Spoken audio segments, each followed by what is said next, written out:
क्या आप भी सोचते हैं कि एमआरपी पर मिलने वाला 30% मार्जिन ही आपका प्रॉफिट है? अगर हाँ, तो हो सकता है कि आप आज तक प्रॉफिट की गलत गणना कर रहे हो। आइए आज एमआरपी सिस्टम को बिल्कुल आसान भाषा में समझते हैं। आज हम एक ऐसे विषय पर बात करने वाले हैं जिसके बारे में लगभग हर व्यापारी सुनता है, लेकिन बहुत कम लोग इसे सही तरीके से समझते हैं। विषय है एमआरपी सिस्टम। आखिर एमआरपी क्या है, ये क्यों बनाया गया, और सबसे महत्वपूर्ण बात, क्या एमआरपी पर मिलने वाला 20%, 30% या 35% मार्जिन वास्तव में हमारा प्रॉफिट होता है? आइए इसे आसान भाषा में समझते हैं। सबसे पहले एमआरपी सिस्टम की थोड़ी सी हिस्ट्री जान लेते हैं। भारत में एमआरपी सिस्टम वर्ष 1990 में लागू किया गया था। उससे पहले किसी भी उत्पाद की कीमत तय करने का कोई एक समान नियम नहीं था।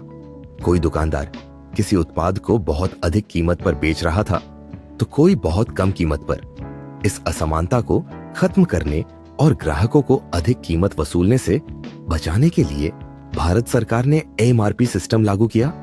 एमआरपी का पूरा नाम है मैक्सिमम रिटेल प्राइस, यानी किसी उत्पाद की अधिकतम खुदरा कीमत। अगर हम दुनिया के दूसरे देशों को देखें तो स्थिति कुछ अलग है। आज भी अमेरिका, कनाडा, यूरोपियन यूनियन और अधिकांश खाड़ी देशों में भारत जैसा एमआरपी सिस्टम नहीं है। वहां बाजार को खुला रखा जाता है और व्यापारी अपनी लागत और मुनाफे के हिसाब से कीमत तय कर सकते हैं, जबकि भारत में एमआरपी सिस्टम का उद्देश्य ग्राहकों को एक निश्चित सीमा से अधिक कीमत वसूलने से बचाना है। अब आते हैं सबसे बड़ी गलतफहमी पर। अक्सर लोग सोचते हैं कि अगर किसी प्रोडक्ट पर 30% मार्जिन मिल रहा है तो वही उनका प्रॉफिट है, लेकिन वास्तविकता बिल्कुल अलग है।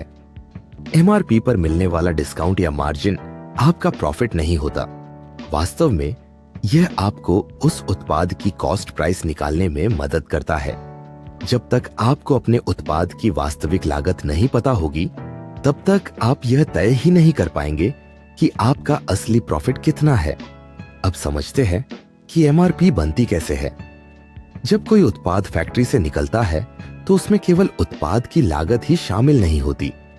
उसमें packaging cost, transportation cost, distributor margin, retailer margin, GST और कई अन्य खर्चे शामिल होते हैं।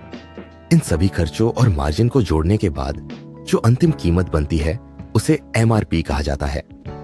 चलिए अब इसे एक उदाहरण से समझते हैं। मान लीजिए हनीवेड ड्राई फ्रूट्स का एक जार है जिसकी एमआरपी 599 रुपये है और कंपनी एक सामान्य रिसेलर को 30% मार्जिन दे रही है। अब अधिकांश लोग सोचेंगे कि 30% यानी लगभग 180 रुपये उनका प्रॉफिट है, लेकिन यह सोच गलत है। 599 रुपये की एमआरपी में से लगभग 180 रुपये का डिस्काउंट घटाने पर हमारे पास लगभग 420 रुपये की राशि बचती है। यही 420 रुपये हमारी वास्तविक कॉस्ट प्राइस है, यानी यह वह कीमत है जिस पर यह उत्पाद हमें प्राप्त हुआ है। अब प्रॉफिट की गणना यहीं से शुरू होगी।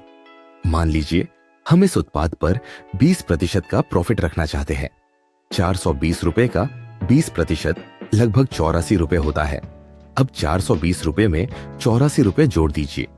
कुल राशि लगभग 504 रुपये से 505 रुपये बनती है। इसका मतलब यह हुआ कि 599 रुपये एमआरपी वाला उत्पाद अगर हम ग्राहक को 505 रुपये में बेचते हैं तो ग्राहक को भी लगभग 94 रुपये का लाभ मिल रहा है और हमें हमारी कॉस्ट प्राइस पर 20% का प्रॉफिट भी प्राप्त हो रहा है। यानी ग्राहक भी खुश और हमारा व्यवसाय भी लाभ में।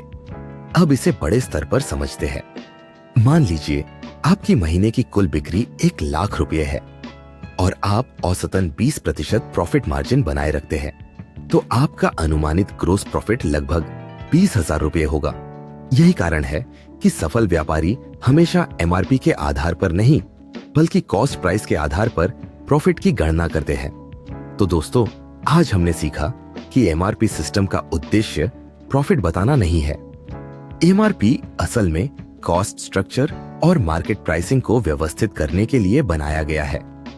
एमआरपी पर मिलने वाला डिस्काउंट आपका प्रॉफिट नहीं होता, बल्कि वह आपकी वास्तविक कॉस्ट प्राइस निकालने में मदद करता है। प्रॉफिट हमेशा कॉस्ट प्राइस के ऊपर जोड़ा जाता है, एमआरपी के ऊपर नहीं। उम्मीद है कि अब एमआरपी सिस्टम का कॉन्सेप्ट आपके लिए पहले से कहीं अधिक स्पष्ट हो गया होगा।